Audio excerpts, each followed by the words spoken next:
क्या तुम लोग साक्षर नहीं हो? हाँ हाँ, हम चौथे साल में हैं। हमारा कॉलेज यहाँ से कुछ ही दूरी पर है। हम इस रास्ते से पैदल जाते हैं, लेकिन अब कॉलेज की छुट्टियाँ हैं, इसलिए हम घर पर ही रहते हैं।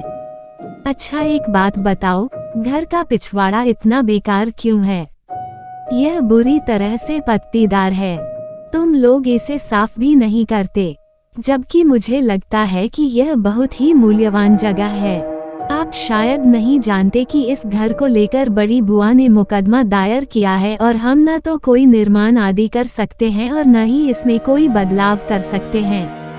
हीरा ने कहा। मेरा दिमाग तुरंत खुल गया था। मैंने कहा, तुम लोग मेरी मौसी की बेटी हो। मेरे पास एक जगह है तुम लोगों के बीच।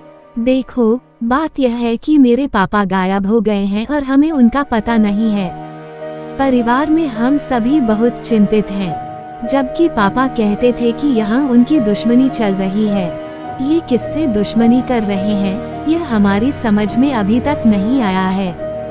इधर पापा के रिश्तेदारों के बारे में कुछ पता नहीं चल पाया और उधर पापा ने भी अपने रिश्तेदारों के बारे में कुछ नहीं बताया।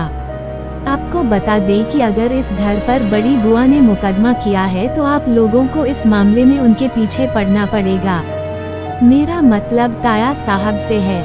वे कहते हैं कि वे यह भी नहीं जानते कि चाची कहाँ रहती हैं। हाँ, ताई साहब के वकील ही इस संबंध में कार्रवाई करते हैं। वैसे तो ताई साहब खुद जनता के सामने नहीं आए हैं, लेकिन उस वकील से ताई मुमताज अहमद खान को पता चल गया होगा कि वह कहाँ रहती हैं। अबू भी कभी कोर्ट नहीं जाता। हमारे पास एक वकील भी है जो केस को फॉलो करता है। सुल्ताना ने जवाब दिया। बहुत अच्छा काम, बहुत जानकारी मिली। अच्छा, एक बात बताओ, कभी मौसी जहांरा बेगम या ताई साहब से मिले हो?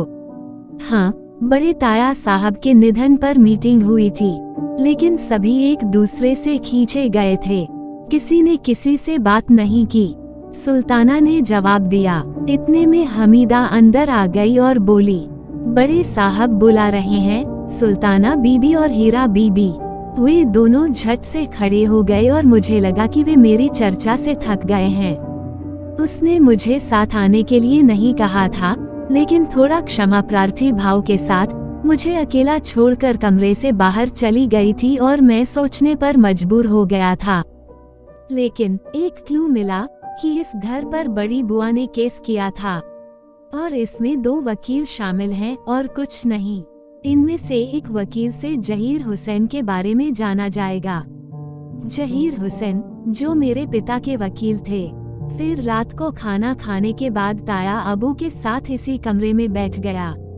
हीरा और सुल्ताना भी उपस्थित थे। खाना पूरी तरह खामोशी से खाया गया और फिर ताया अबू ने बैठे बैठे जिक्र छेड़ा।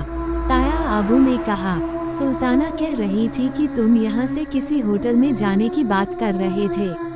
हाँ ताया अबू, मैं सोच ही रहा था कि दरअसल मेरा आगमन पापा की खोज के सिलसिले में हुआ है।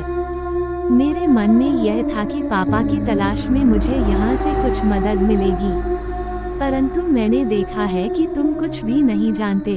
बाकी हीरा और सुल्ताना इस संबंध में ज्यादा मदद नहीं कर सकते।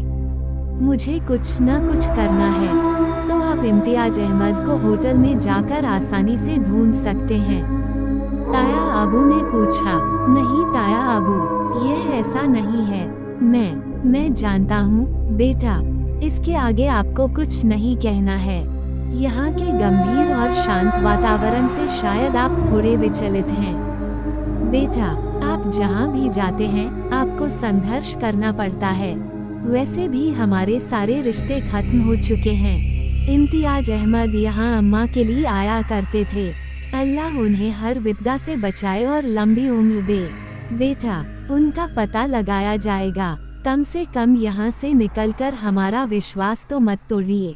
तुम्हें जो कुछ करना है यहीं बैठकर करो।